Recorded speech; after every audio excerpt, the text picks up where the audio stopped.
Hello and welcome to another TLDR US video. State and federal legislators face a lot of challenges in 2021. On top of the perennial issues like infrastructure, climate change, and job creation, they're trying to grapple with the pandemic and its fallout, the uncertainty of trying to revive the economy, and the ups and downs of vaccine distribution. But legislators across the country have decided to add yet another national issue to this year's slate: transgender rights. Currently, 30 states have introduced some form of anti-trans legislation, with the most commonly proposed restrictions revolving around the issues of healthcare and sports. So today, let's take a look at this issue, what's being proposed, what's behind the politics, and what the future could hold for transgender people in the US. Before we start though, I thought we should clarify one thing.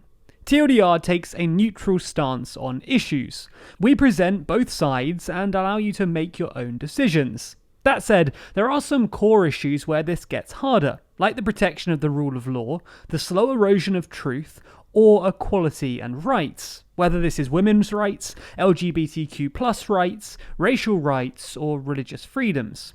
These issues transcend party, and us defending these ideals doesn't mean that we favour one side or the other. If you want to support this mission and our vision, then you can subscribe to the channel and back us on Patreon. The link to that's in the description. Anyway, with that caveat in place, let's first take a look at some of the bills being proposed. Obviously, we can't go over every single one, as there are, at this point, more than 80 pieces of legislation. But there are a few specifics worth looking at. Most of the bills fall into the two categories mentioned at the top. First, let's take a look at healthcare. And here, there's no more notable example than Arkansas. Arkansas took the national spotlight a few days ago when Republicans in the state legislature passed a bill that banned anyone under the age of 18 from receiving any form of trans-related healthcare. However, Governor Asa Hutchinson, a Republican, took the somewhat surprising step of vetoing the legislation. I have on my desk another bill passed by the General Assembly that is a product of the cultural war in America. But the most recent action of the General Assembly, while well intended, is off course, and I must veto House Bill 1570. The state should not presume to jump into the middle of every medical, human, and ethical issue. This would be and is a vast government overreach. Finally, I understand that the General Assembly will likely override this veto. The legislature, as Hutchinson predicted, ended up overriding his veto. This, given the supermajority that Republicans hold in Little Rock, and the fact that in Arkansas only a simple majority is required to override a veto, wasn't particularly surprising. Regardless, the bill made Arkansas the first state in the nation to ban all trans youth healthcare. But other states are thriving to add their names to the list too, with bills showing up in state legislatures across the country.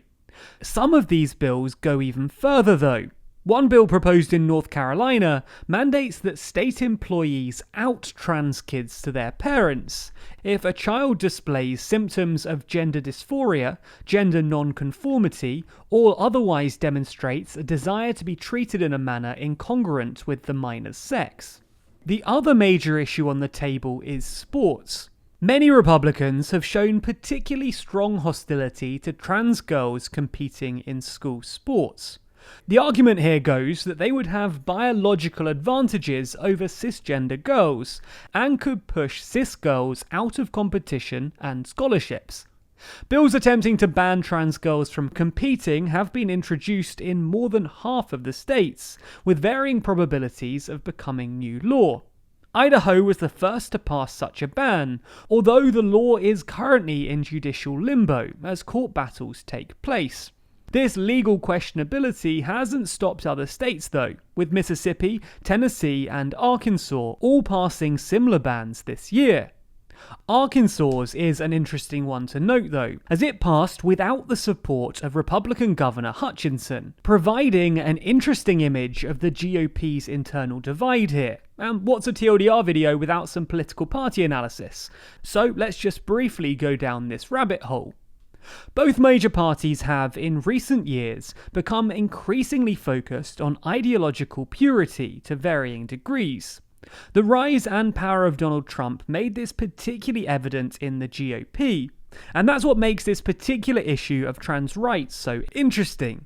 The party elite is broadly anti-trans, but it's not universal, and people going against the orthodoxy aren't necessarily the normal suspects.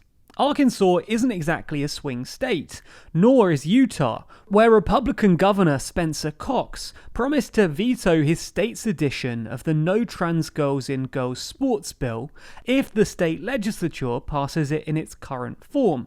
In South Dakota, meanwhile, Trump-style conservative governor Kristi Noem vetoed her state's version of the law as well. The reasoning varies here. Noem said that she supported the legislation, but feared backlash from the National Collegiate Athletic Association. Cox, on the other hand, set out his opposition on a purely human ground, coming to the verge of tears as he described the pain that trans kids already go through. I think there's still much that we can do to protect women's sports, and also to send a message to trans kids that there's a place for them and that they belong, and that's really important to me, that they know that. Look, I just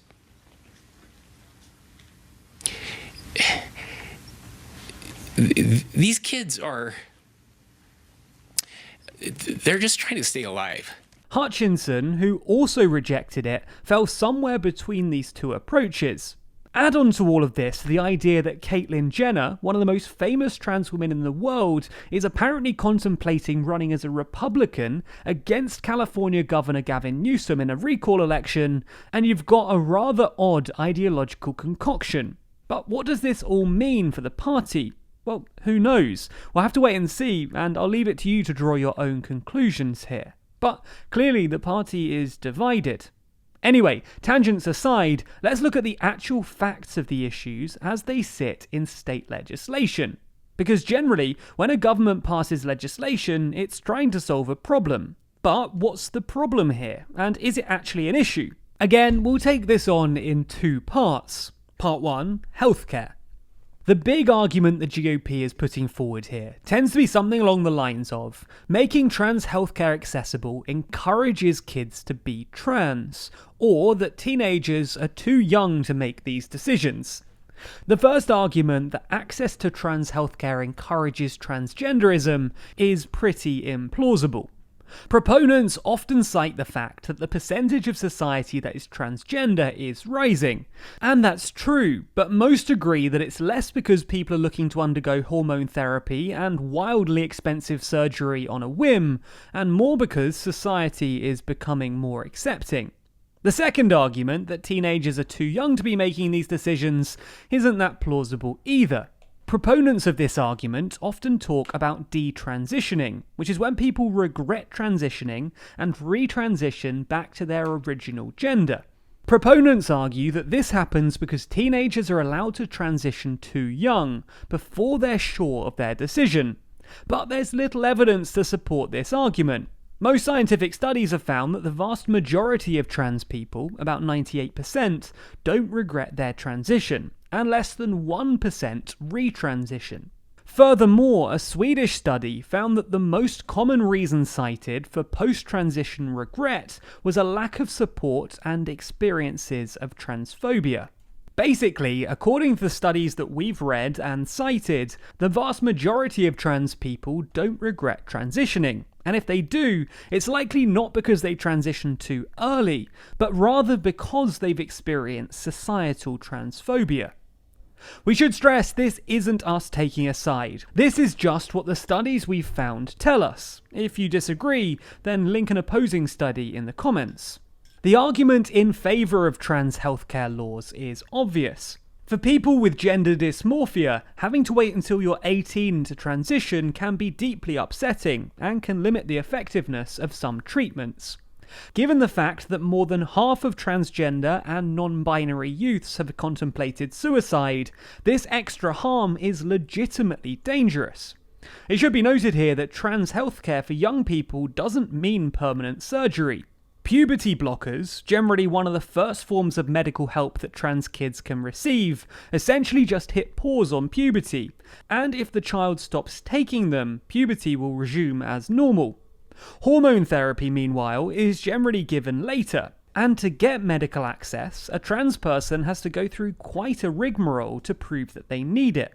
Put simply, kids can't just walk into a pharmacy and decide to be trans. The process is long, tedious, and filled with obstacles. Then there's the second issue, sports, and this one is more complicated.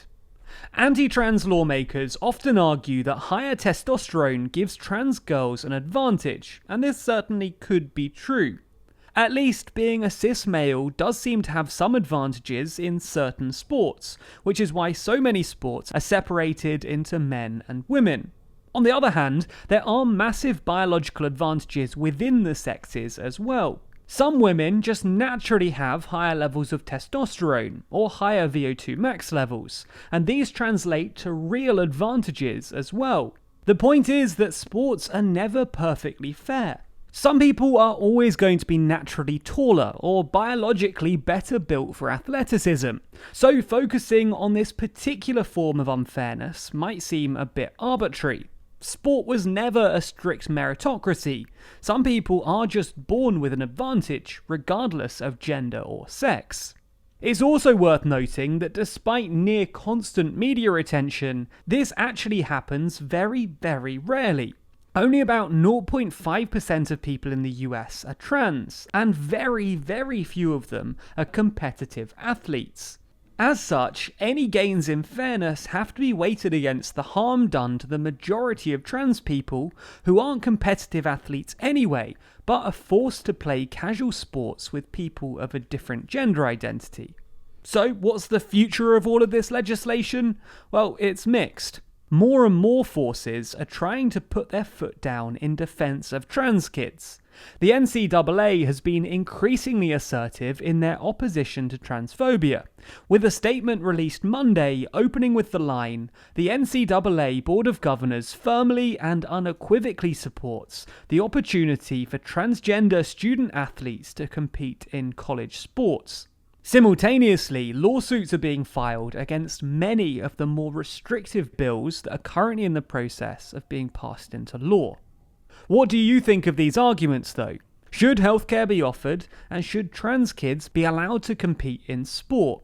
Let us know your thoughts in the comments below.